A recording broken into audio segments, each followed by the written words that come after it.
Hello, नमस्कार दोस्तों, राधे राधे। आप सब लोग कैसे हैं? उम्मीद करते हैं अच्छे ही होंगे। हम परसेंटेज के 2 पार्ट्स पढ़ा चुके हैं। अब ये आज हम लोग तीसरा पार्ट शुरू करेंगे, तो उसको देखते हैं। तो उसी के साथ हम शुरू करते हैं आज की अपनी क्लास। एक यहाँ पे सुविचार पढ़ लेते हैं।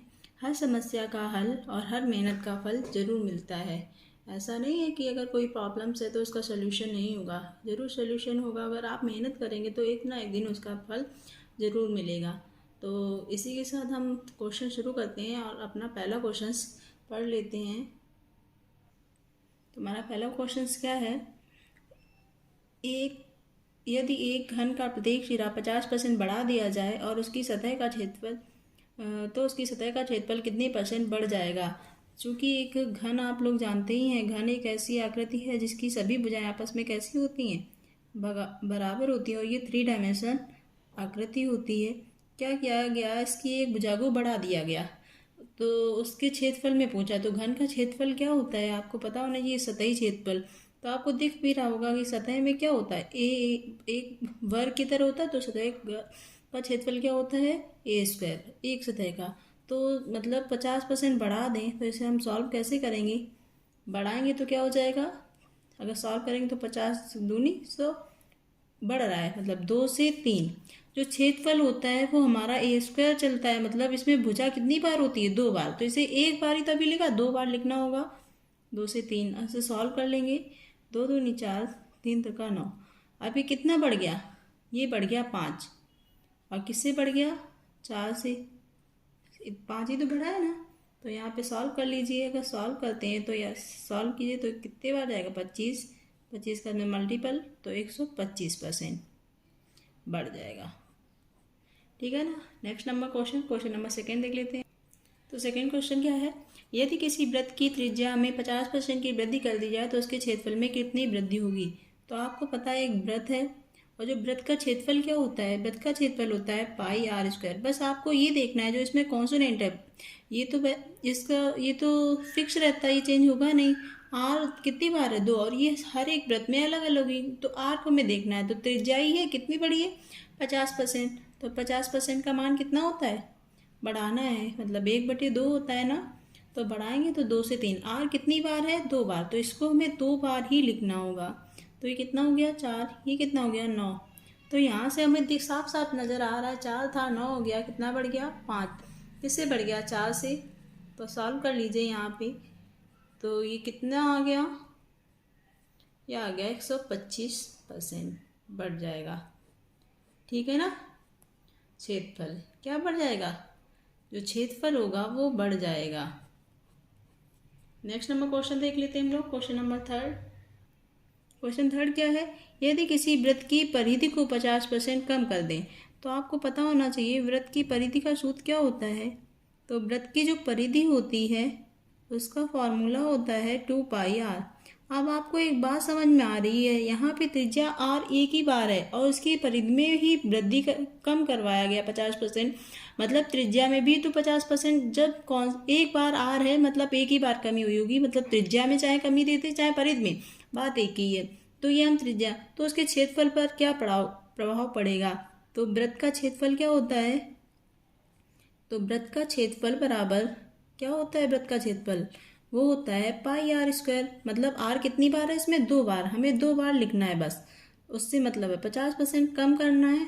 तो कम करेंगे तो क्या हो जाएगा? 50 कम। हमने कल भी आपको सिखाया था, अगर आपको नहीं पता है तो आप देख लीजिए। यहाँ से 2 था, 2 से 1 कम कर देंगे तो कितना बचेगा? 1। 2। अब इसे r 2 बार है ना, तो इसे कितने बार लिखना पड़ेगा? 2 बार। सॉल्व कर लेते हैं। तो ये कितना हो गया? 2 दूनी 4, 1 एकन 1। कितने की कमी आ रही है आप लोग बताइए? 4 था, 1 बचा। 3 की तो कमी है, किस पे कमी है? 4 पे। सॉल्व कर लेंगे यहाँ पे। तो ये कितने बार? 25। तो 25 दिया 75। तो कितनी कमी आ गई? 75% की। ठीक है ना। ये बात समझ में आ गई होगी आप लोगों को यहाँ तक। तो नेक्स्ट नंबर क्वेश्चन नंबर 4 देख लेते हैं अब हम लोग। वो क्वेश्चन क्षेत्रफल पर आधारित है। अब ये प्रश्न हमारे आयतन पे आधारित हैं। तो यहाँ पे हम देख लेते हैं, एक गोलक की त्रिज्या में 50% की वृद्धि कर दी गई। क्या हुआ? उन्होंने त्रिज्या में क्या कर दी? 50% की वृद्धि, वृद्धि मतलब 1/2 वृद्धि करेगा तो 2 से कितना हो जाएगा 3।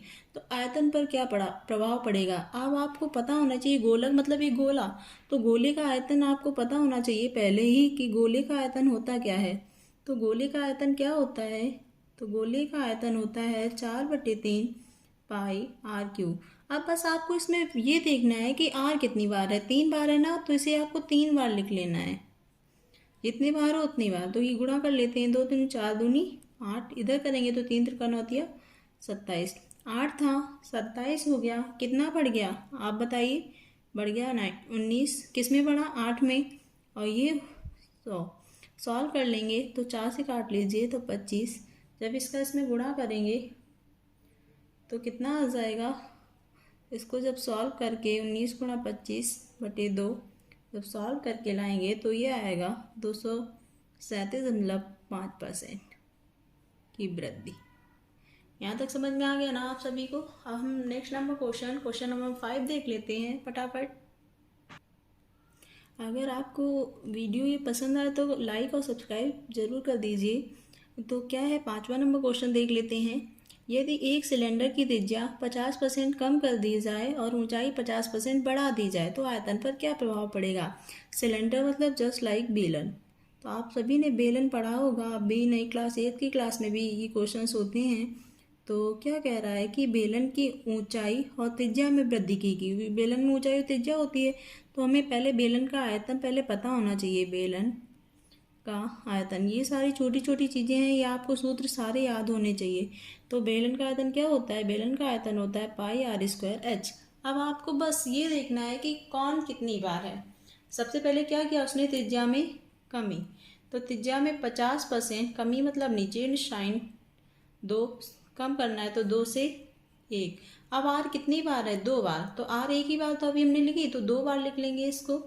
फिर ऊंचाई में क्या हुआ, आर ये 2 बार हो गई।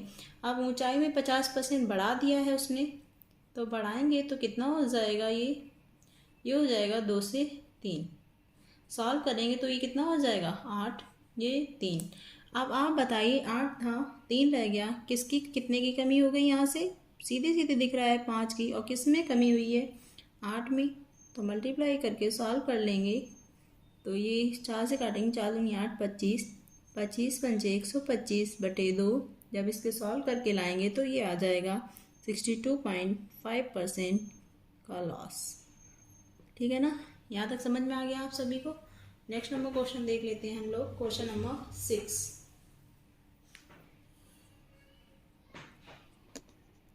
तो 6 नंबर क्वेश्चन क्या है, यदि एक घन की प्रत्येक भुजा को 10% बढ़ा दिया जाए तो घन के आयतन पर क्या प्रभाव पड़ेगा।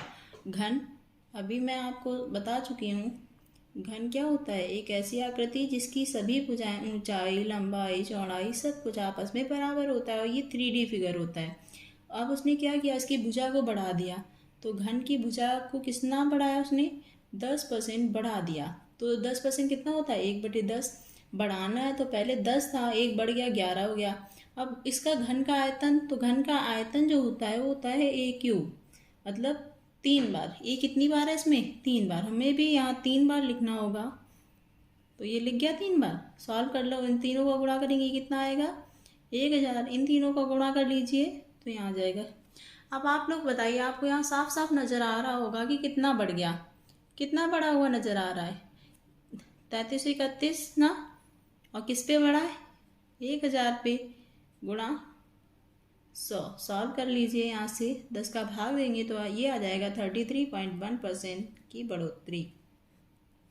मतलब जो अगर घन की हम एक भुजा 10% बढ़ा देंगे तो आयतन में क्या प्रभाव पड़ेगा, 33.1% बढ़ जाएगा। नेक्स्ट नंबर क्वेश्चन नंबर 7 देख लेते हैं क्या है। अब ये आय व्यय पे यहाँ से शुरू हो गए हैं। तो हमारा पहला क्वेश्चन 7 नंबर क्या है, एक आदमी अपनी आय का 24% मकान पर, 62% अपने परिवार पर व्यय करता है और शेष आय की बचत करता है। यदि उसकी बचत 6300 रुपये है तो कुल आय ज्ञात कीजिए। अब आप लोग इसको ना 100 मान के लगाइए। आपके पास अगर 10 रुपये भी हैं वो आपके लिए तो आपके ही है ना पूरे 100%, किसी और के तो है नहीं। तो हमने मान लिया कि किसी की आय थी वो कितनी थी 100%।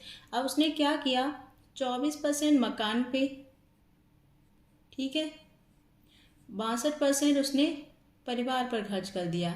जब ये इतने दोनों खर्च हो चुके हैं तो ये दोनों मिला के कितने हो गए हैं, इन दोनों को जोड़ लीजिए तो ये बन गया 86 थे। 100 में 86 खर्च कर चुके आप, तो बचा कितना होगा, तो वो लिख लीजिए। तो आपने कितना बचा लिया होगा, 14%।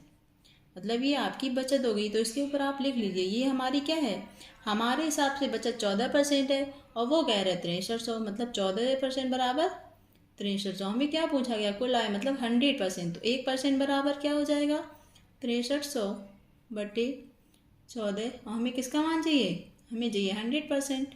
तो 100% यहाँ से निकाल लीजिए, गुणा कर हो जाएगा ना 100 का, तो गुणा तो काट लीजिए, 7 दूनी 14, 7 में 63, इससे ही काट लीजिए, 2 पंचे 10, गुणा कर लीजिए, 9 अपना 45, जीरो कितनी हो जाएंगी, 1 2 3, 1 2 3, ये उसकी क्या हो गई, कुल आय। यहाँ तक समझ में आ गया सबको। तो नेक्स्ट नंबर क्वेश्चन नंबर 8 देख लेते हैं फटाफट। क्वेश्चन 8वां क्या है, अरविंद अपनी आय का 75% खर्च करता है। हम हर चीज़ लिख ले रहे हैं, आय है तो भैया खर्च करेगा तो बचाएगा भी, बचत। क्या किया उसने, 75% खर्च कर लिया। अब जब खर्च किया तो हम हमेशा 100% मानते हैं ना, 100% में 75 रुपये उसने 100 मान ली, 100 रुपये में 75 खर्च कर दिए, तो बचे कितने होंगे, 25। अब इसको ऐसे ना करके अगर हम काट लेते तो ये थोड़ा सिंपल हो जाएगा, तो इसको हम काट के लिख लें, बताओ। तो ऐसे भी हो जाएगा, नहीं तो काट लेते हैं। तो क्या हो गया इतना, 25 चौकू 100, 25 या 75, 25 एकन 25। अब हम इसमें जीरो बढ़ा लेंगे जिससे कि हमारा कैलकुलेशन सिंपल हो जाएगा और कोई भी पॉइंट नहीं आएगा। तो हमने सबके पास 2 जीरो बढ़ा लिए, ठीक है। तो ये 400 रुपये में 300 उसने खर्च किए, 100 बचा लिए। क्या कह रहा है, उसकी आय में 20% वृद्धि हो जाए। आय में कितने परसेंट की वृद्धि हुई, 20%। तो 20% की जब वृद्धि करेंगे तो हम यहाँ पे आपको कल मैंने वैसे बताया था आपको, ये आप अगर नहीं पता है तो आप जाके इस परसेंटेज पार्ट का फर्स्ट पार्ट जो है जो मैंने पढ़ाया आप उसमें देख लीजिए, डायरेक्ट मैंने बताया है। वृद्धि हो गई तो मतलब 120/100 डायरेक्ट करना है। अगर इसे सॉल्व करेंगे तो 12 चौक 48, तो कितना हो गया, 480, ठीक है ना। फिर क्या किया उसने, तो अपने खर्चे में भी वृद्धि कर ली। अब जो खर्चा था उसमें किसने कितनी कर ली, 10% बढ़ा लिया। अब ये 300 का 10% निकालेंगे तो डायरेक्ट गुणा कर दो इसका, 3 ढाई 30 रुपये बढ़ गए, 330 रुपये बढ़ गए, तो कितने हो गए, 330। अब एक बात बताओ, किसी की आय थी 480 रुपये, वो खर्च कर रहा 330 रुपये, तो उसने कितने बचाए होंगे, तो इसमें से ये घटा दीजिए यहाँ से। तो कितने बचा लिए उसने, घटा दिए, तो कितना आया, 150। ये उसकी अब बचत हो गई। पहले वो 100 रुपये बचा रहा था, अब वो 150 रुपये बचा रहा है। तो बताइए कितने ज़्यादा उसने बचा लिए, तो उसने एक्स्ट्रा बचाए 50। और किस पे बचाइए, 100 पे। तो यही तो उसकी एक्स्ट्रा बचत हो गई ना। तो इसे सॉल्व कर लीजिए, तो 50%। समझ में आ गया। और यही पूछ रहा था तदनुसार उसकी बचत में कितने परसेंट वृद्धि हो जाएगी, तो कितनी हो जाएगी, 50%। नेक्स्ट नंबर क्वेश्चन नंबर 9 देख 9 नंबर क्वेश्चन क्या है, देख लेते हैं क्या है, क्या कह रहा है, पढ़िए से। तो कह रहा है ए अपने मासिक वेतन का 20% बचाता है और अब, तो पहले लिख लेते आय हम कितनी मानेंगे, 100%। बचत बचा रहा है ना, बचत हो गई उसकी 20%। कह रहा और खर्चा या व्यय एक ही बात होती है। अब बताओ 100 रुपये दे, 20 बचा लिए, तो खर्च कितने कर दिए उसने, 80। हमारे हिसाब से उसने 80 खर्च कर दिए और उसके हिसाब से वो कितने हैं, 6000, मतलब 80 बराबर 6000। तो एक बराबर कितना हो जाएगा, 6000 बटे 80, ठीक है ना। और हमें क्या चाहिए, उसकी बचत चाहिए। तो बचत चाहिए तो मतलब बचत चाहिए तो बचत में 20 का गुणा करना पड़ेगा। तो यहाँ पे लिख लीजिए बचत बराबर, तो जो भी था 6000 बटे 80 गुणा 20। सॉल्व कर लीजिए, 0 0 2 चौकू 8। अब ये सॉल्व करेंगे तो 4 का इसमें भाग दे दीजिए, तो ये कितने बार जाएगा, ये चला जाएगा 1500। तो बचत कितनी हो गई उसकी, 1500। यहाँ तक समझ में आ गया। नेक्स्ट नंबर क्वेश्चन नंबर 10 देख लेते हैं। क्वेश्चन 10वां क्या है, 2500 लोगों में 60% में बचत की आदत पाई गई। क्या हुआ, 2500 लोगों में 60% में बचत की आदत पाई गई। यदि उनमें से 30% लोग बैंक में बचत करते हैं, 32% डाकघरों में और शेष शेयरों में बचत करते हैं, तो शेयर धारकों की कुल संख्या कितनी होगी? ठीक है ना। तो हम यहाँ पे पहले देख लेते हैं क्या हुआ कि 60% में बचत की आदत पाई गई। तो पहले हम पता कर लेते हैं कि कितने लोग बचाते हैं। तो इसमें कितने लोग बचा रहे हैं? 60%। अगर इसे सॉल्व कर लेते हैं तो 25 का 150, मतलब 1500 लोग ऐसे हैं, ये लोग बचत करते हैं। ये लोग क्या करते हैं? बचत करते हैं। अब ये 1500 हमारा 100% होगा। वो क्या कह रहा है, यदि 30% लोग बैंक में, मतलब अब इसमें से जो 30% है उन्होंने बैंक में बचा लिया और 32% हैं उन्होंने डाकघरों में। तो यहाँ लिख लेते हैं, इन्होंने किसमें? बैंक में बचाया, इन्होंने डाकघरों में बचाया। तो आप बताइए ये कितना हो गया? अगर इन दोनों को जोड़ लेते हैं, ये 65 बच गया। मतलब 100% कोई चीज़ होती है तो कितना बचा होगा? 38%। जो 38% हैं लोग, इन्होंने किस में बचाया होगा? शेयरों में। तो उसने ये पूछा शेयर धारकों की संख्या कितनी है। तो 1500 में जो 1500 लोग ही तो बचत करते थे ना, उसमें 38% शेयर धारक हो गए। तो हम इसे सॉल्व कर लेंगे, बस हमें यही तो मान चाहिए। सॉल्व कर लीजिए। तो 15 अट्ठे 120, 12 15 3 45 और 12 कितना हो गया? 57। मतलब 570 ऐसे लोग हैं जो शेयर धारक, मतलब शेयरों की बचत करते हैं शेयर में। ठीक है ना। नेक्स्ट नंबर क्वेश्चन नंबर 11 देख लेते हैं फटाफट। 11 नंबर क्या है? यदि किसी आदमी को अपनी पूंजी के 1/4 भाग पर 3% ब्याज मिलता है, मतलब 1/4 भाग है उस पर कितना मिलना? 3% प्लस 2/3 भाग पर 5%, 2/3 भाग पर 5%, ऐसे सॉल्व कर लेंगे। तथा शेष, तो हमें शेष पता तो होना चाहिए हमेशा। देखो 1/4 भाग ये हो गया, 2/3 भाग ये हो गया, तो हम ये टोटल पता कर लेंगे तो कितना हो जाएगा? 4 तिया 12, 3 एकन 3, 3 एकन 3 और 4 दूनी 8। तो ये हो गया 8 9 10 11/12, ये हो गया। अब बताइए 12 में 11 हम ऑलरेडी यूज कर चुके हैं, तो बचा कितना होगा? हमारा एक ही तो बचा होगा। और किस में? 12 में। ऐसे ना समझ में आए तो आप ऐसे करके ये घटा लीजिए, तब भी पता। 12 एकन 12, 12 से 11 गया, 1/12 भाग, इतना भाग बच गया। वो कह रहा शेष भाग पर 11%। शेष भाग पर वो कितना परसेंट दे रहा? 11%। तो समग्र पूंजी, तो हमें ऐसे लिख लेना है। एक बार फिर से देख लीजिए, 1/4 भाग पर 3%, 2/3 भाग पर 5% और शेष मतलब 1/12 पर 11%। सॉल्व कर लीजिए यहाँ पे। तो अगर हम सॉल्व करते हैं तो पूरा क्या हो जाएगा? एलसीएम ले लेते हैं ना, पूरा 12। तो 4 का भाग देंगे, 4 तिया 12, 3 का 9, 3 का भाग, ये तो 5 दूनी 10 पहले ही हो चुका था। और तिचौक 12, तिचौक 12 4 बार गया और ये 10 प्लस 12 एकन 12 11। तो इसे सॉल्व कर लेंगे तो कितना हो जाएगा? 40 प्लस 11/12। सॉल्व करेंगे तो 60/12 मतलब 5%। उसे कितना प्रतिशत मिलेगा पूरे पे? तो 5%। यहाँ तक समझ में आ गया। नेक्स्ट नंबर क्वेश्चन देखें, क्वेश्चन नंबर 12 नंबर क्वेश्चन क्या है? राम का व्यय और बचत का अनुपात दिया गया। व्यय और बचत, मतलब कोई 3 बचा रहा है, व्यय कर रहा है, 2 रुपए बचा रहा है, तो बताओ उसकी आय कितनी रही होगी? आय रही होगी 5 रुपए। तो हम इसमें 0 बढ़ा लेते हैं, फिर हम देखते हैं क्या करना है हमें आगे। आय में 10% की वृद्धि हो जाए, आय में 10% की वृद्धि हो गई, 10% वृद्धि करेंगे तो बस इसका डायरेक्ट इसमें गुणा कर दी, 5 दही 50, मतलब 50 रुपये बढ़ गए। तो कितने हो गए? 550। फिर क्या हुआ? व्यय में भी 10% की बढ़ जाते हैं, यही तो व्यय है। 10% बढ़ाएंगे तो मैंने आपको कैसे बताया था, 10 या 30 रुपये बढ़ गए। तो ये कितने बढ़ गए? हो गए 330। 550 से 330 वो खर्च कर देता है तो बचाएगा कितने? वो बंदा बचाएगा 220 रुपये।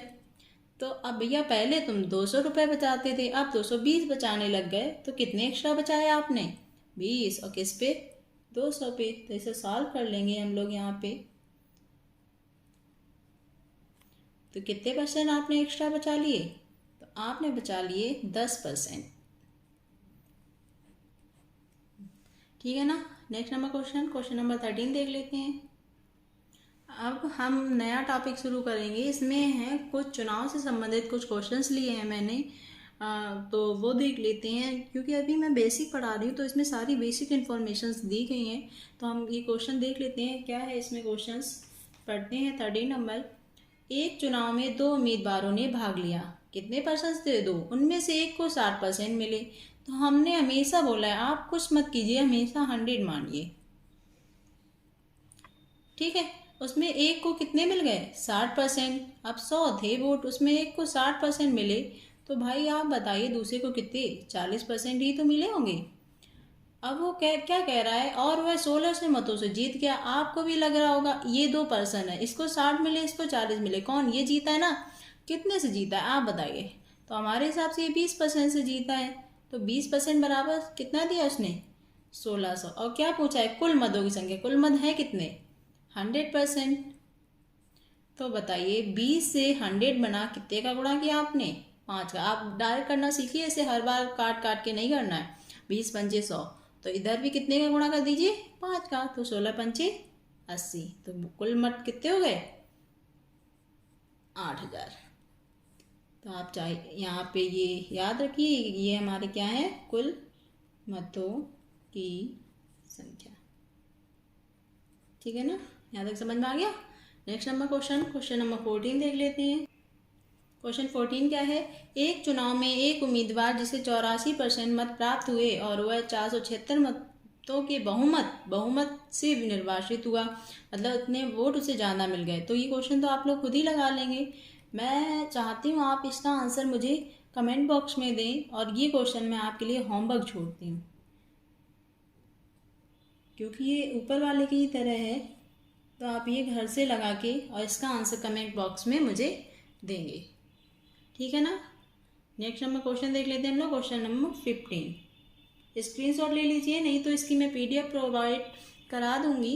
एक मेरा टेलीग्राम पे ग्रुप है, उसका मैथ्स डाउट्स ग्रुप करके नाम है उसका। मैं उसका लिंक आपको प्रोवाइड करा दूंगी, नहीं तो उसका पूरा नाम भेज दूंगी। अगर आपको नहीं मिल रहा है तो आप मुझे कमेंट करके बताइएगा, मैं आपको उसका लिंक वहाँ प्रोवाइड करा दूंगी।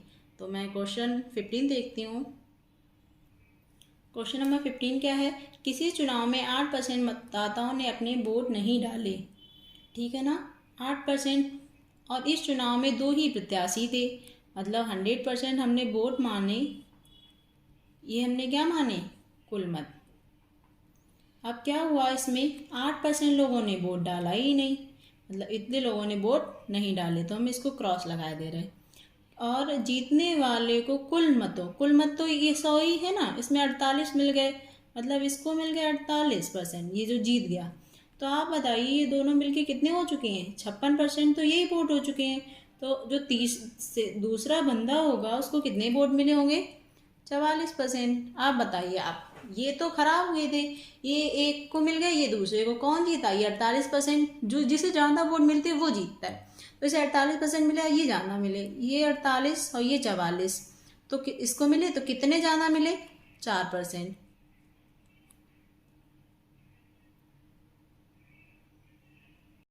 वोट मिले थे ज़्यादा, 4%। अभी 4% जब ज़्यादा मिले, और वो कितने कह रहा है कि दूसरे प्रत्याशी को उसने 1100 मतों से हरा दिया। कुल मतों की संख्या, तो 4% बराबर कितना हो गया? 1100। यहाँ तक समझ में आ गया ना। तो 4% बराबर 1100, 4% बराबर 1100 हो गया यहाँ पे। तो हमें किसका मान चाहिए? हमें चाहिए 100। तो अब बताइए 4 को 100 हम कैसे बना सकते हैं? अभी हम आपको बता चुके हैं 4 को 100 बनाना है हमें, बताइए। तो अगर ना समझ में आए इसका भाग दे दो, नहीं तो 25 चौको 100 होता है, मतलब 25 का गुणा। तो इधर भी कितने का गुणा? 25 का कर दीजिए। 0 0 25 कन 25 2, 25 कन 25 और 2 27, मतलब उसके पास उसके कितने कुल वोट हो गए? 27,500, ठीक है ना। नेक्स्ट नंबर क्वेश्चन देख लेते हैं। Question number 16। क्वेश्चन नंबर 16 क्या है? 2 उम्मीदवारों के मध्य एक चुनाव में जीतने वाले उम्मीदवार को वैध मतों का 70% प्राप्त हुआ, 70% प्राप्त हुआ तथा वह 9000 मतों से बहुमत से जीतता है। यदि डाले गए मतों की में 90% ही वैध मत हैं, तो डाले गए मतों की कुल संख्या कितनी है? तो देखिए, ये मैं आपको एक बहुत ही सिंपल और आसान तरीके से बताऊंगी, कोशिश उम्मीद करूंगी कि आप लोग इसे ज़रूर समझेंगे। तो देखिए, पहले आप ये बताइए कुल मतों में कितने परसेंट सही रहे। तो हम वैध मत लिख लें, मतलब 90% हमारे सही रहे। ये तो कुल मत हो गए, मतलब 90%, 100 में 90% सही रहे। फिर क्या हुआ, 70% मत जो जीता है उम्मीदवार, एक कोई पर्सन था ए और बी, इसको जब ये जीता है, इसे 70% मिले, 100 होता है तो इसको कितने मिले होंगे, 40% ही तो मिले होंगे। अब ये बताइए, इससे 70 मिल गए, इससे 40, तो ये कितने से जीत गया, 30% से ही तो जीता है ना। ठीक है, लेकिन उसने कहा क्या है, किसे, तो डाले गए कुल मतों की संख्या पूछी है उसने। क्या पूछा है, डाले गए कुल मतों की संख्या। तो हम लोग निकाल लेंगे। तो पहले देख लेते हैं क्या क्या बता दिया गया उन्होंने। दो उम्मीदवारों के मध्य एक चुनाव में वैध मत 70% प्राप्त हुए और 900 इसको 900 मतों से जीतता है। हमारे हिसाब से वो कितने से जीता है, 70 थे तो इसको 30, आप लोग भी नहीं ध्यान दे रहे हैं बिल्कुल। 30% ही तो मिले होंगे तभी 100 बनता है। ये 40, मतलब कितने जीत गया, ये 40%। तो ये 40% वोटों से जीत गया। अब जो ये जीत गया, इसी का तो मान उन्होंने 9000 दे रखा है। तो बस इसको सॉल्व करके हमें मान निकालना है। सॉल्व कर लीजिए, एकदम सिंपल से लग जाएगा, कुछ नहीं करना पड़ेगा आपको। तो 1 2 ये कट गए ना, 9 से काटेंगे तो ये कितना आ जाएगा, 1000। ये 4 से ये काट देंगे 25। तो यहाँ से अगर हम मान निकालेंगे 1 का, तो 1 बराबर क्या हो जाएगा, तो ये 25 उधर पहुँच जाएंगे, तो 25 का 1 में गुणा हो जाएगा, तो कितना आ जाएगा, 25,000। ठीक है ना। तो यही हमारे टोटल वोट हो गए, कुल वोट। ठीक, ये हमारे टोटल क्या हो गए, वोट। तो अब नेक्स्ट नंबर क्वेश्चन नंबर 17 देख लेते हैं फटाफट। मुझे पता है आप लोग भी थक रहे होंगे, पर बस थोड़े क्वेश्चंस बचे हैं, उनको हम देख लेते हैं क्या है। पढ़िए, दो उम्मीदवारों के मध्य होने वाले किसी चुनाव में पहले उम्मीदवार को कुल वैध मतों का 80% मत प्राप्त हुए। ठीक, यदि कुल इतने मतों में 10% अवैध थे, 10% क्या थे, अवैध वोट, तो हम लिखते जाते वोट कितने थे कुल। ठीक, 10% अवैध तो थे, तो वैध कितने होंगे, 90% ही तो होंगे, वो हमने लिख लिए। अब क्या हुआ, 80% मत मिले, तो क्या पूछा, दूसरे 2% ए बी, इसमें भी इसको अगर 80% मिले तो बताइए दूसरे कितने मिले होंगे, 20% ही तो मिले होंगे ना। तो उसने ये पूछा है कि दूसरे को कितने मिले, दूसरे कितने मिले 20%, तो हमें किसका मान निकालना है, 20% का। तो इसे सॉल्व कर दीजिए। सॉल्व करेंगे तो देखिए 1 2 4 जीरो काटनी है, 1 2 3 4, तो ये कितना बचा आपका, 1800 गुणे 18, तो ये 18 का वर्ग 324 डबल 0। ठीक है ना। तो ये किसको मिल गए, हमारे दूसरे उम्मीदवार को।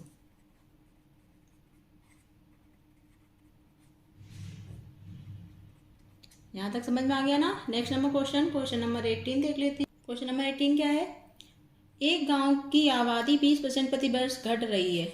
तो 20% घट रही है, 20 पंचे 100, मतलब 5 थी, एक कम हो रही है, तो कितनी बचेगी, 4। और कितने साल हैं, 2 साल, तो 1 साल ये, तो दूसरी साल भी 5 से 4 हो गया।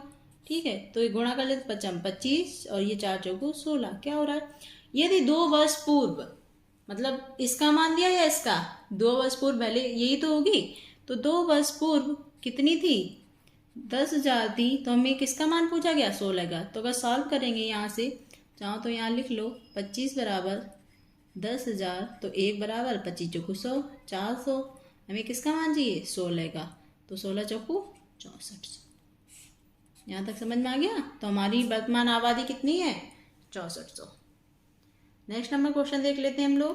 क्वेश्चन नंबर 19 है। तो 19 क्या है, यदि किसी विद्यालय में 75% विद्यार्थी लड़के हैं, 100% विद्यार्थी होते हैं ना। ठीक, अब क्या हुआ, 75% लड़के हो गए, ये हमारे हो गए बॉयज़। तो गर्ल्स कितनी रही होंगी, 25%। ये गर्ल्स क्या कर, लड़कियों की संख्या उसने दे रखी है, मतलब 25 का मान दे दिया उन्होंने। 25 बराबर दिया उन्होंने कितना 420। तो हमें लड़कों की संख्या, अब लड़के हैं कितने 75। अब बताइए 25 को 75 बनाना है तो किसका गुणा करना पड़ेगा? 25 तियाँ 75, 3 का, तो इधर भी कितने का गुणा कर दीजिए 3 का, तो कर दीजिए। तो कितना हो जाएगा 0, 3 दूनी 6, 3 चौगु 12। मतलब लड़के कितने हो गए? बॉयज़ हो गए 1260। ठीक है ना, यहाँ तक समझ में आ गया। नेक्स्ट नंबर क्वेश्चन और इसका लास्ट क्वेश्चन। इस क्वेश्चन को हम थोड़ा डिफरेंट टाइप से सॉल्व करेंगे और ये अभी नेक्स्ट चैप्टर में मिलेगा आपको, तो पढ़ लेते हैं। क्या है? एक नगर में जनसंख्या 1500 है, यदि उसमें पुरुषों की संख्या 8% और स्त्रियों की संख्या 10% वृद्धि होती है। मतलब जो पुरुष थे उसमें 8%, तो यहाँ पे लिख लेते हैं पुरुषों की संख्या में कितनी वृद्धि हो गई? 8% वृद्धि हो गई। और जो महिलाएं थीं उनकी संख्या में कितनी वृद्धि हो गई? 10% की वृद्धि हो गई। ठीक है ना। और संख्या बढ़कर, अब भाई आप बताइए, थी पहले 1500, हो गई 16,300, तो कितनी बढ़ी? 1300 बढ़ गई ना। किस पे बढ़ गई? 15 से। तो हमें ऑल ओवर परसेंटेज भी पता होनी चाहिए कि टोटल बढ़ी कितनी है। सॉल्व कर लें तो यहाँ पे अगर सॉल्व करेंगे तो ये कितना आ जाएगा? 5 या 15, 5 दूनी 10 और 5 छक्का 30, 26/3। तो इसको हमें बीच में लिखना है। हम इसे एलिगेशन से सॉल्व करेंगे, मतलब ऑल ओवर 26 से 3, 26/3। तो ये 3 एक्स्ट्रा है ना, तो इस 3 का हम हर जगह गुणा कर देंगे। तो गुणा करेंगे 3 का 8 में, तो कितना हो जाएगा? 3 8, यहीं पे लिख लेते हैं 24। ये नया, चाहे इसको हम अलग से देख लेते हैं, वहाँ मत लिखिए नहीं तो आप कंफ्यूज हो जाएंगे, बाद में देखेंगे। तो इस साइड हम लिख ले रहे हैं यहाँ पे। ठीक है ना। मेल फीमेल 3 का इसमें गुणा करना है तो कितना हो जाएगा? 8 या 24, इधर करेंगे तो 10 तियाँ 30 और ये बीच में करेंगे तो ये 26 बचेगा। ठीक, अब इसे घटाया जाता है आपस में, बड़ी से छोटी वैल्यू को। 30 से 26 जाएगा, कितना बचेगा? 4, और 24 से 26 जाएगा, कितना बचेगा? 2। इसे काट लेते हैं, 2 2 1 2, 2 दूनी 4। तो हमारे हिसाब से ये 2 और 1 कितना हो गए? 3। और उनके हिसाब से वो लोग कितना कह रहे हैं देख लीजिए। हमारे हिसाब से कितना हो गया? 3। और वो कह रहे जनसंख्या थी 1500, तो 3 बराबर 1500, 1 बराबर 3 15, 5000। अब जो भी मान पूछा जाए वो आप लोग निकाल दीजिए। एक का मान अब क्या पूछा है? महिलाएं और पुरुष। महिलाएं कितनी थी? पुरुष थे 2 और महिलाएं थी 1, तो यहाँ गुणा कर 5 दूनी 10, हमारे 10,000 पुरुष हो गए। इसमें गुणा करेंगे तो ये महिलाएं हो गई। ये टॉपिक है, एलिगेशन में भी आपको इस टाइप के क्वेश्चंस मिलेंगे। तो ये वहाँ का है, लेकिन यहाँ परसेंटेज था तो यहाँ पे भी इसको शामिल किया जा सकता है। तो आज की क्लास यहीं तक, हमने 20 क्वेश्चन को कंप्लीट किया। तो आज के लिए धन्यवाद। Thank you.